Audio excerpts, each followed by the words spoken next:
For tonight, the weeds are starting to drop and the weather's getting cooler. So fishing from the bank is going to be ramping back up again until the water gets hard. So this fall, you might be able to catch some bass and crappie using these bait fish patterns. They were designed for trout. Um, the first one is an English pattern from the 1970s called the Jersey Herd.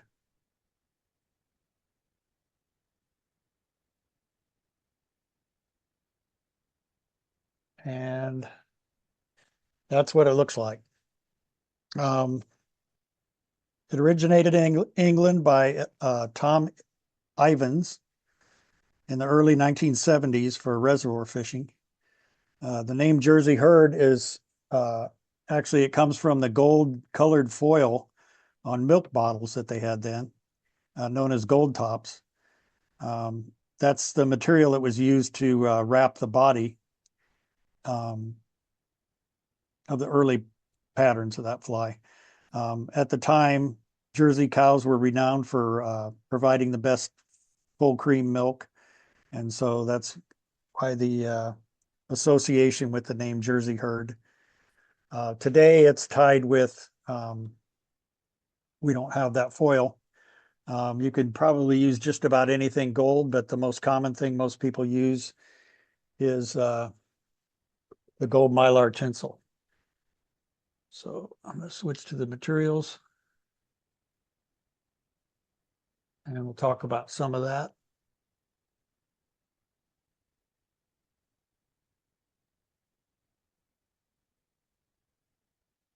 So for this fly, the hook is pretty much 3x 3x long nymph hook or small streamer hook. Tonight I'm going to do it in a size 8. The body is gold. I'm going to use this mylar tinsel. It's silver on one side, gold on the other. There are some difficulties with this fly, but it's actually overall it's a pretty easy fly. Just with the way that it's designed, it's can cause some problems if you're wrapping with that thick mylar tinsel. Um, the way I have seen it, and I believe the original was ribbed with copper wire, and then the body shaping. The original calls for orange glow bright yarn, but it's completely covered up. So I'm not going to use that. The thickest thread I have that I want to dispose of is this chartreuse. It's actually 400 denier. It's called Big Fly thread. And I'm going to use that to kind of build the bulk on the body. So I'm going to set that over here. And then the gills on the fly or the collar is orange saddle hackle, or if you have orange hen, that would probably be better. And then the head is pretty pronounced. The head and actually the tail and kind of a shell back is all peacock herl. So I've got some of that picked out, and we'll get to building the fly. I am going to weight it with lead weight, non-lead weight, and I'll switch to black thread when we get closer to the head. So switch back over.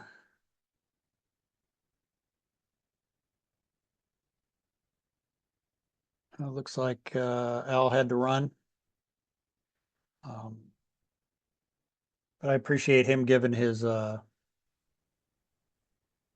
history with AK Best. That was nice. Yeah, that was good. And we've got email in twice now. I'm not sure what that's all about, but that's okay. Okay. Again, I'm going with a size. This is a size 8. And I'm going to start,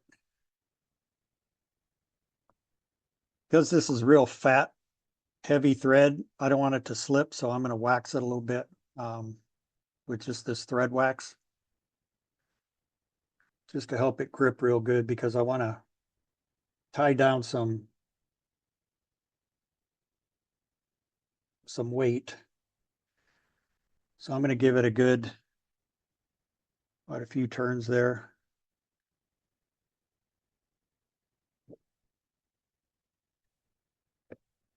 And then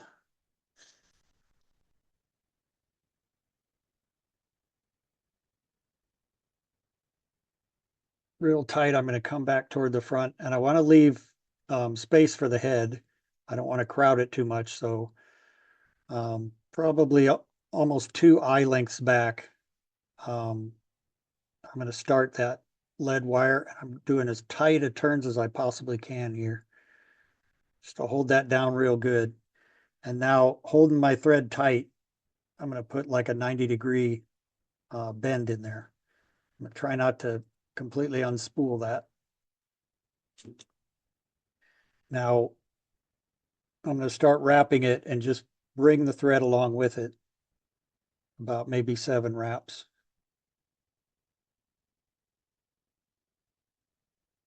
And then I'll come up, give it a couple really tight wraps, and then go 90 degrees again, go parallel to the shank again, and take a few wraps, and then just start to bend it like that, and it'll break with a little bit of a taper. Now, the advantage of that is a lot of people will just take off a length of wire and wrap it on there, and then they're left with a bunch of little bits of wire. So this kind of keeps it all contained. Now I'm going to take kind of spaced wraps tight across that lead, because I just want to kind of cover that a little bit.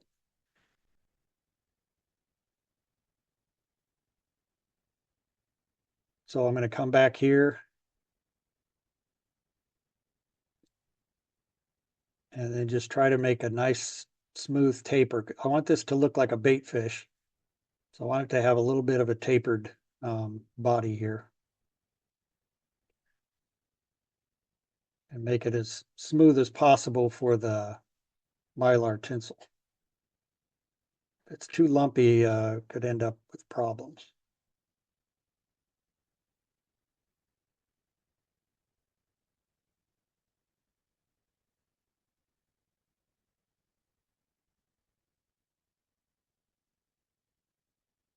Maybe to about right there, and then I'll just go ahead and wrap this to the front,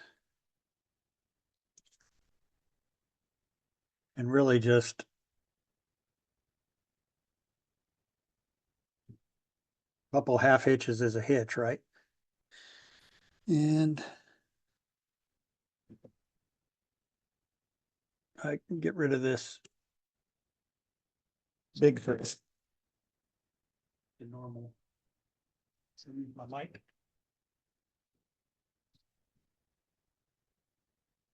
My mic fell off. Sorry about that. There we go. I'm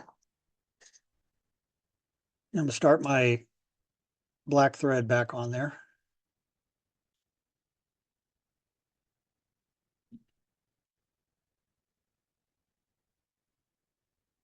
And I don't have to completely cover that chartreuse, because it's going to be covered completely. I'll go ahead and take that off. Now, for the tail, much to my horror, they actually want the peacock herl to be cut. Now, if you had like a peacock eye and you had nice, even, rounded tips on the peacock herl, you could probably even those up and use that for the tail. But I'm actually going to cut off these butt ends that are kind of nasty.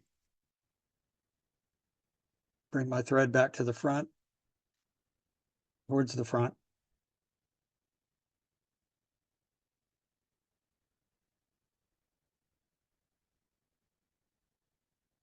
It just gives a little bit more, this looks like I have a low spot there. Gives it a little bit more of a smoothness to that body by putting the peacock herl on there. You want about 6 of these, and then you want about a hook shank in length. So, you know, about in there, and cut the ends off. Now I'm going to keep these tips, and hopefully I'll be able to use those for the pronounced head on this fly. Now the next thing is the mylar tinsel, and it's silver on one side, gold on the other. So the way I usually do it is tie it with the silver side facing me.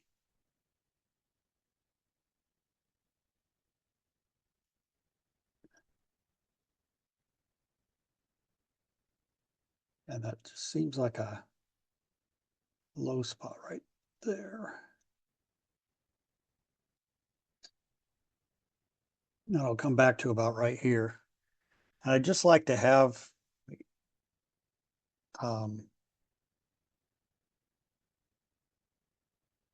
with that taper there, it just seems like the thread just wants to walk away. So I'm just going to put like kind of a half hitch there just to keep it in place. Did you forget the wire, Mike? I did. Let me put the wire in. It's optional, but it definitely make it a stronger fly. I think I saw 2 people do this. Davey McPhail and Ryan Houston, I believe. And Ryan Houston did not use the wire, I don't believe. All right, so there's my ribbing. I'll actually replace that in the material clip, keep it out of the way. Got a real long piece there, but all right, so I'm going to take that, and as I start to wrap now, the silver side goes to the inside and the gold is facing out. Now the challenge with this, one thing for slipping. So here's what I'm going to do. I had problems with that before, so I'm just going to cheat a little bit and take some of this tying wax just to give it a little bit of a friction to hopefully hold that in place a little better. And we'll see if that works.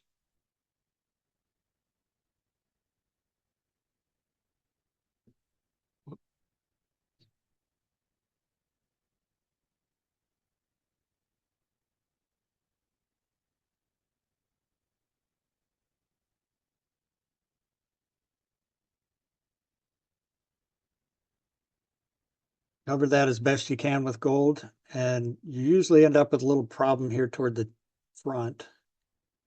My thread has walked away. But that's all going to be peacock herl anyway, so I'll just tie this off back here.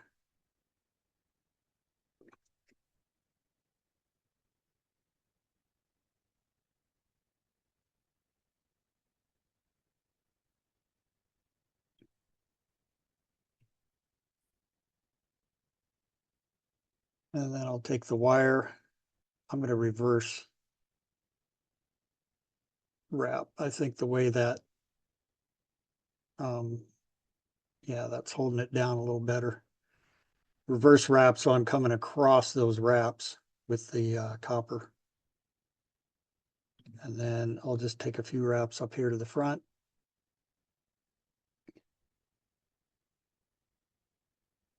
That should hold in place.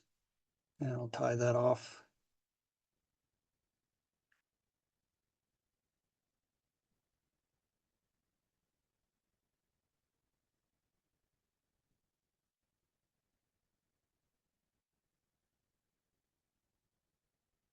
Well, I can do the helicopter thing about 6 times in a row and it goes fine. And then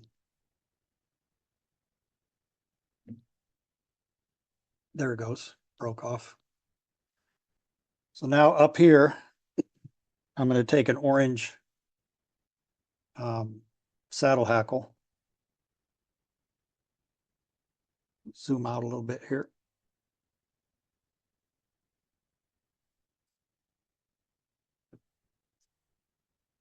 Isolate the tip. Don't need a whole lot of wrap, so I don't need to worry about taking too much off the tip there. I want to turn that with the dull side facing me.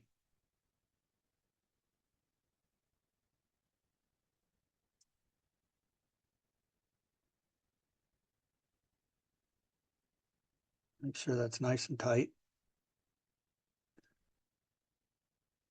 And I'll even come back across it to make sure it doesn't slip out. And then the reason I want to make sure that's nice and tight is I'm going to try to fold these hackle barbs so they'll lean back toward the back.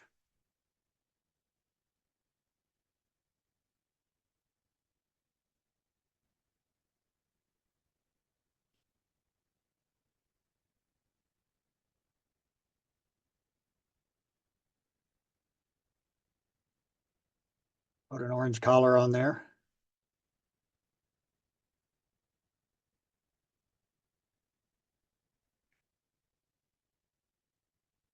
And wrap that down.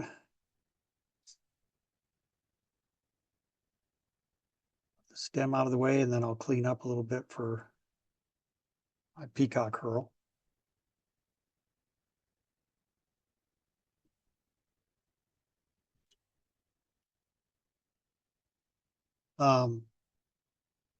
Bill Klumper, I saw he came in a little bit later.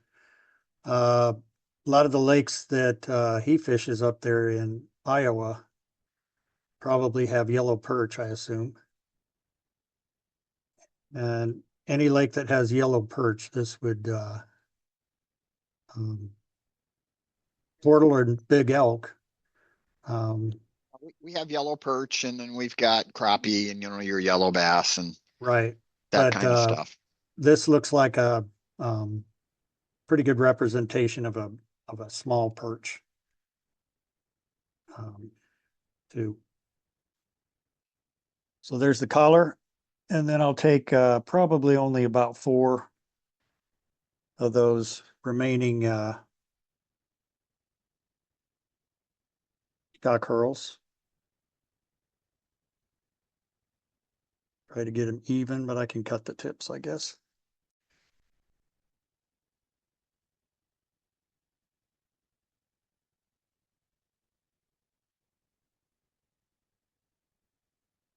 I'll wrap that down and then back up.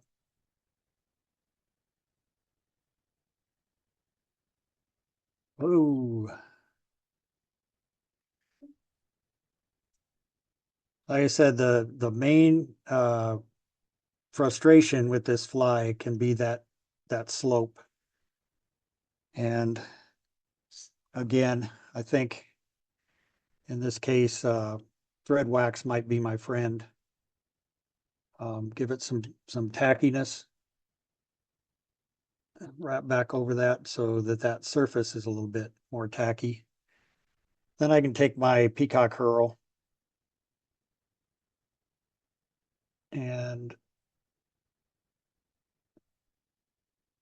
twist it around the thread just to give it some strength.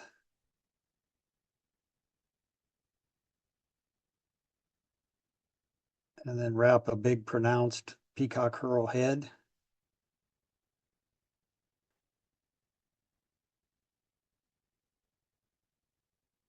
And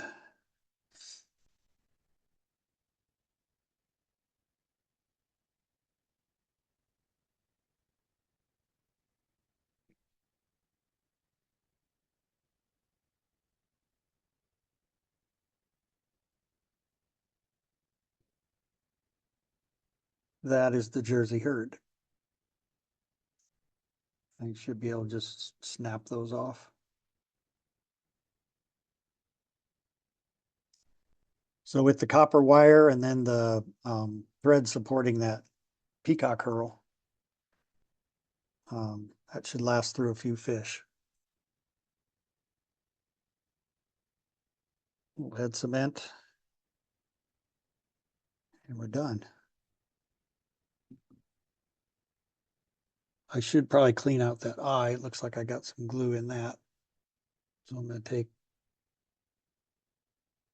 peacock herl and clean it out.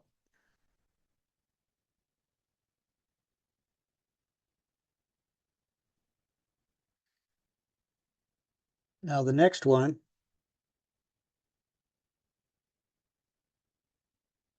is pheasant rump bait fish. And this was Gunnar Brahmer. I wanted to put a little bit more UV resin on there, but I had to go and I never did remember to come back and do it on that head to make it clean, but we'll try to do it a little better on this next one. So for this fly, move some materials over here. Hopefully I can get everything in the frame. Switch cameras. Okay, we're going with a pheasant skin, and mostly what this focuses on again are this rump patch back here.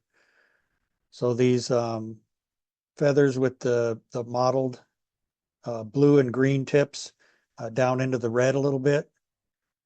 But then if you flip this over, there's a lot of marabou on this back side here on the sides. It's real similar to chickaboo as far as the length and the texture and everything. And so we'll use some of that as well.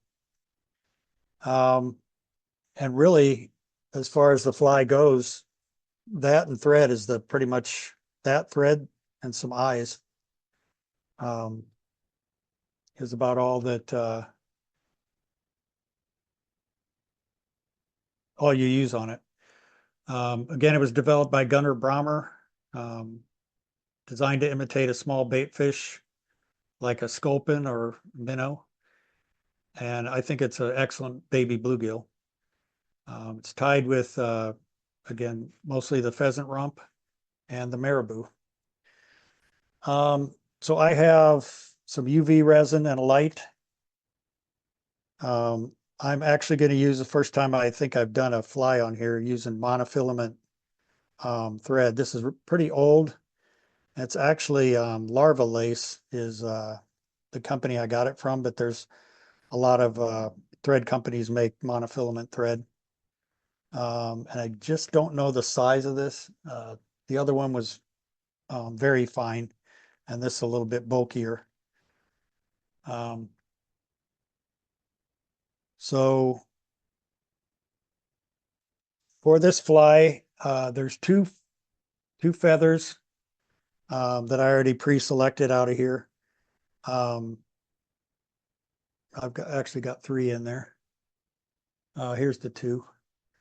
These are a little bit longer, and I'll use those for the tail. I'll show you how I do that. And then the body is actually marabou, the pheasant marabou, and some palmered of these rump hackles, if you will. So I'll move those over there. And then I'll switch cameras back.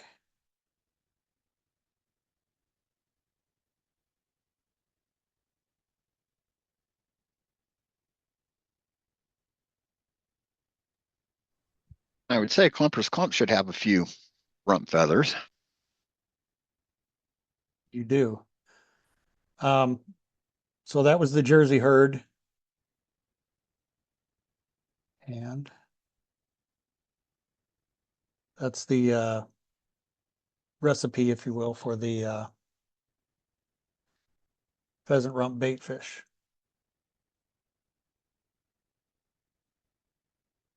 And those should have been in the email that I sent out. If you need it, let me know. This is a little bigger. It's a size 6. And for this monofilament thread, it don't really have to worry so much about bulk on this fly because the head is supposed to end up being pretty big.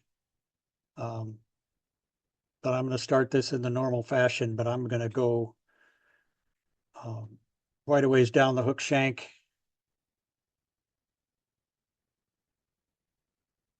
Just to make sure that's locked in and not going to slip or slide. You could use super glue if you wanted, but my lid's glued to the bottle because I haven't used it forever.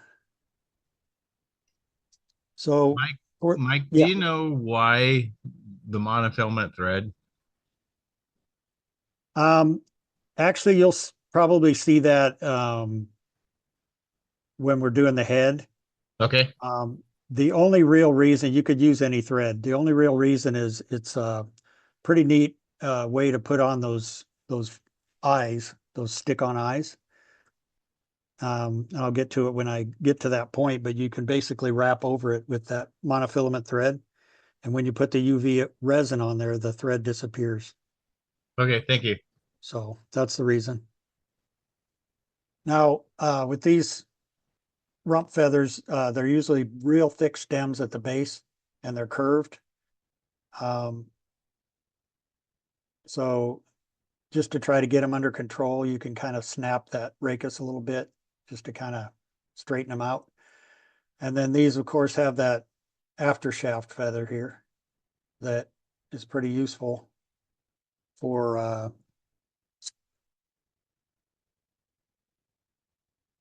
dark-side sparrow and some other flies. But you want to take those feathers and even up the tips so the concave sides facing each other so it's flat. And just kind of slide them to where the tips are evened up. And then I don't need all this mess back here, so I'm going to strip that off. And one thing with ringneck pheasant is when you strip the stuff off of there, it comes off real nice and easy. It zips off of there, but you're taking quite a bit of that rachis. So those thick stems end up being not very strong by the time you've stripped both sides off of it. So I want to make this about a hook shank in length, about a full hook actually. So I'm going to go to about right there at the bend. So right here, I can start tying in those feathers right on top. So this is kind of like a Lefty's Deceiver style tail where it's just a flat, 2 flat hackles like that. And I'm trying to twist them towards me so that they stay pretty much up and down like that.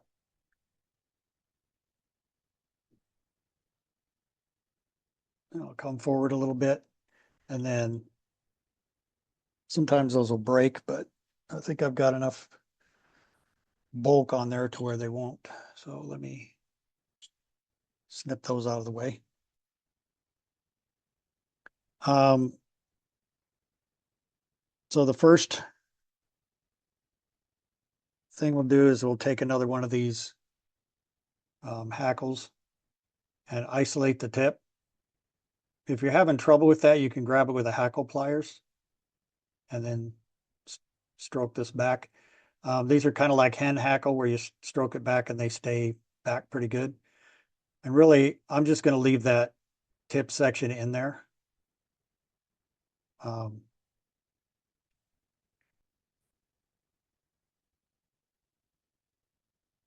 I'm going to tie that in place, come forward a little bit, and then Actually, seems counterintuitive. I'm used to putting the shiny side up.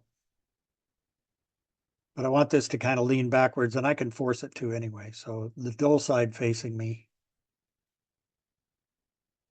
I'll tie that down. And then come forward a little ways.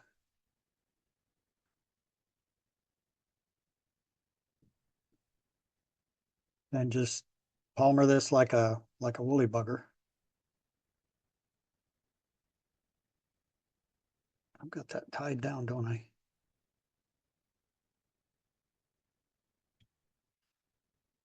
Start over. There's plenty of feathers in that skin. Isolate out the tip.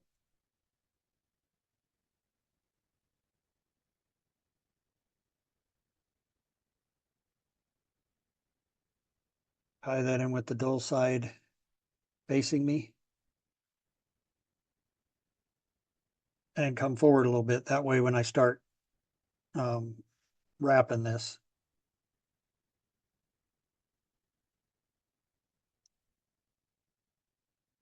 it'll start going in the right direction.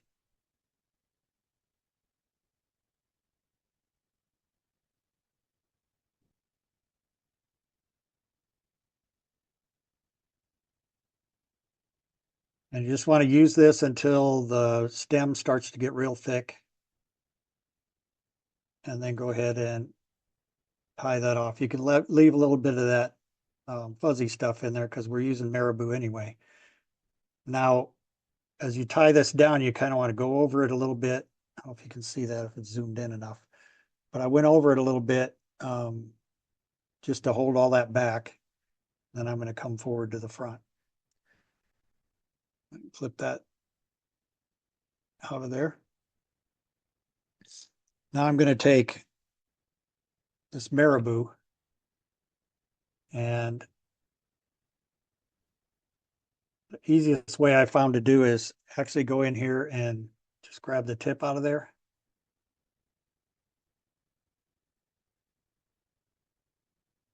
And I can tie that in on top.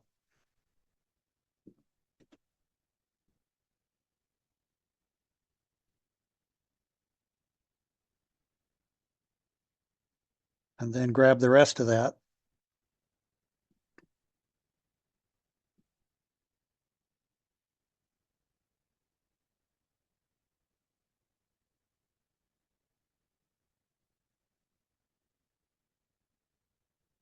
Strip it off. Gather all that together.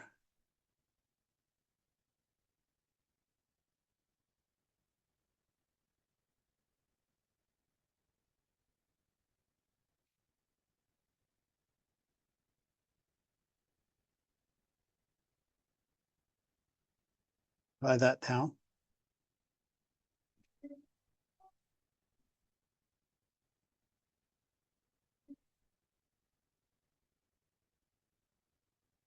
Next time,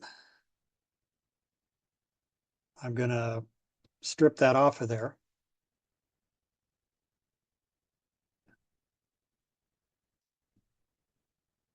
And then cut that rachis off so it doesn't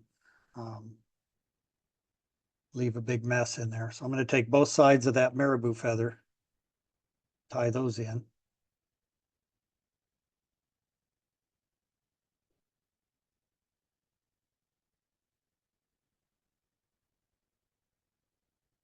Then I take another. Mike, you are off camera. Are you actually taking the marabou off of the rachis and tying it in as a clump? Yeah. Those feathers are kind of long and oblong. And you just want them on top. You don't want to really palmer them like you're doing with this. Because you want most of that bolt to be on the top there. Kind of helps make it more of a flat profile of the fish. Yeah, and one other quick question. Is there any particular reason you're tying that tip in but facing to the left instead of facing to the right? So I'm leaving the tip in there Yeah, as I wrap it around, so that's why I'm facing it to the back. okay, okay, So I could just leave it in there and I don't have to gotcha. worry about um,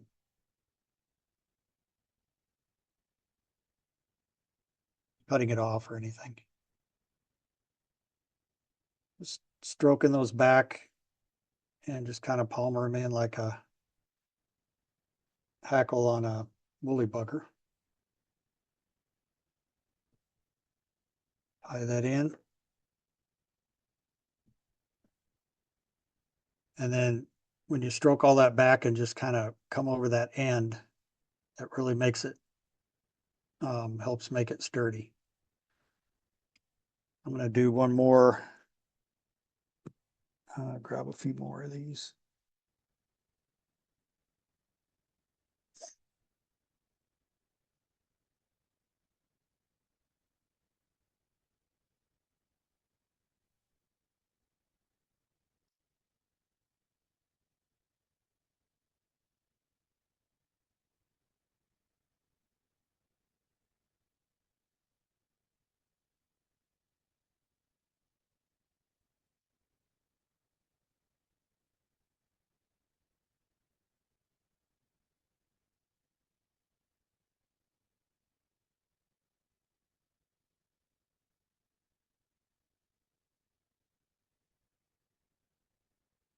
There it goes.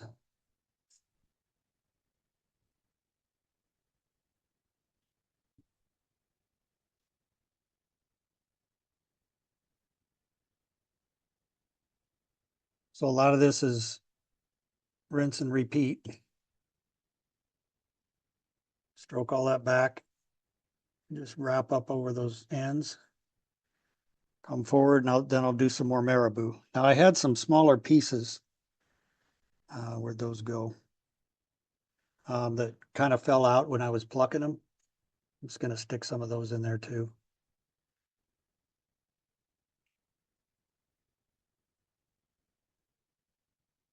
Just want to add some nice marabou bulk there. See, there's a nice short one.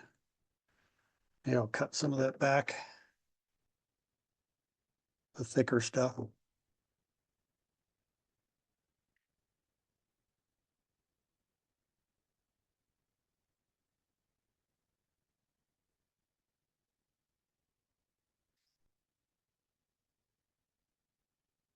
We're almost getting to the front here.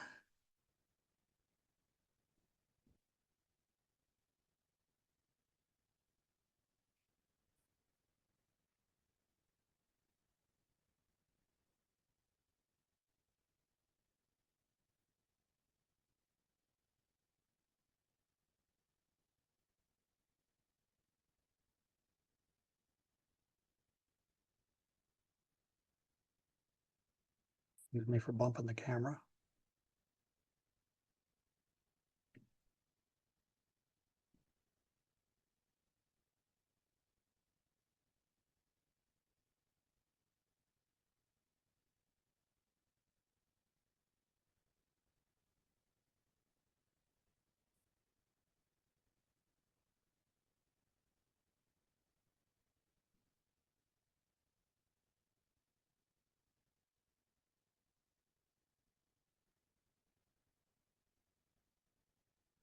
One more marabou. It's a little too long. So I'm just cutting like about a half an inch off the bottom there. Tie that clump in.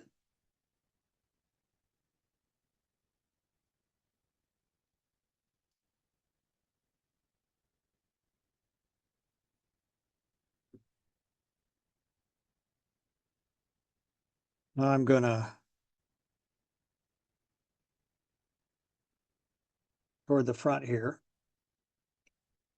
what I started doing is I'm actually gonna palmer one of these marabous. See how they're real long and oval kind of shaped. I want a little bit of bulk up here at the front.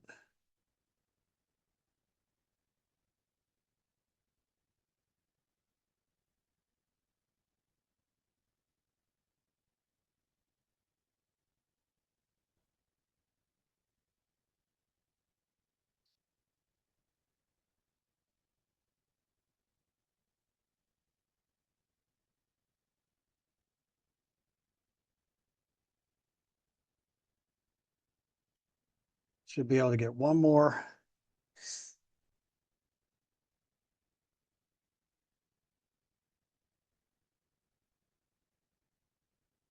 One more hackle in there. And then the head will be the last step.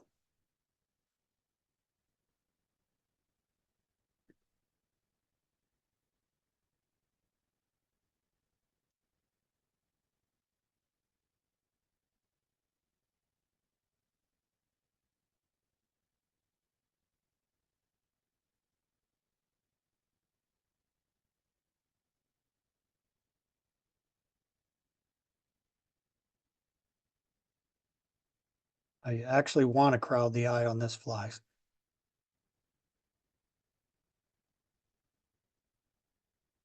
Comes up to about right there.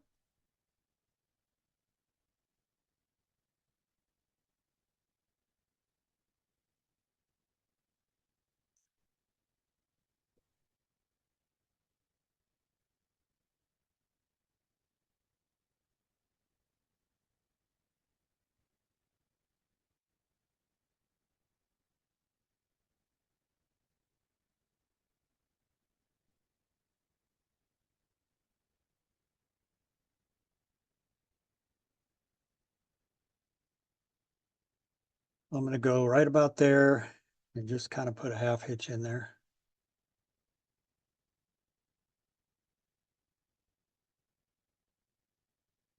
Now I'm going to take these stick-on eyes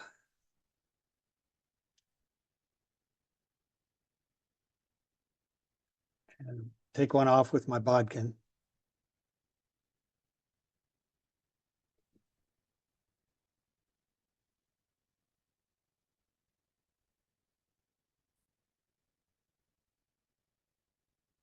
Stick it in place and just try to hold it with my thumb while I wrap over it with that mono thread. I'll turn it over, grab another one.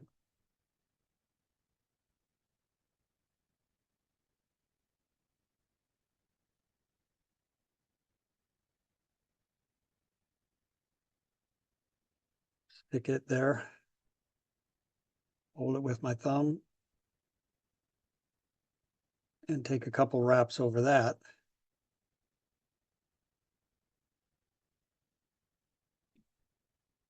And then come forward and whip finish.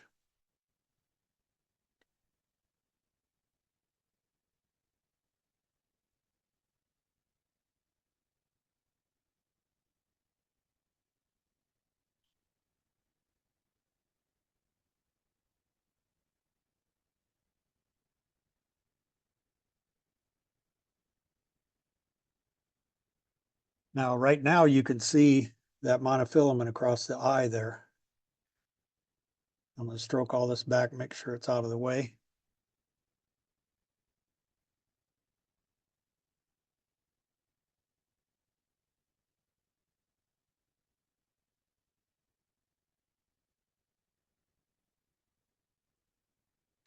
Take some UV.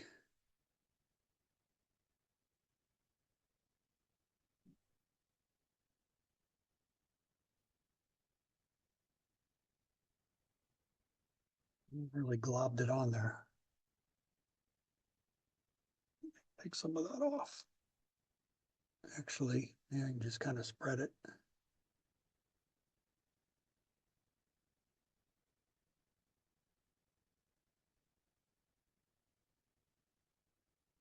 Am I in the way?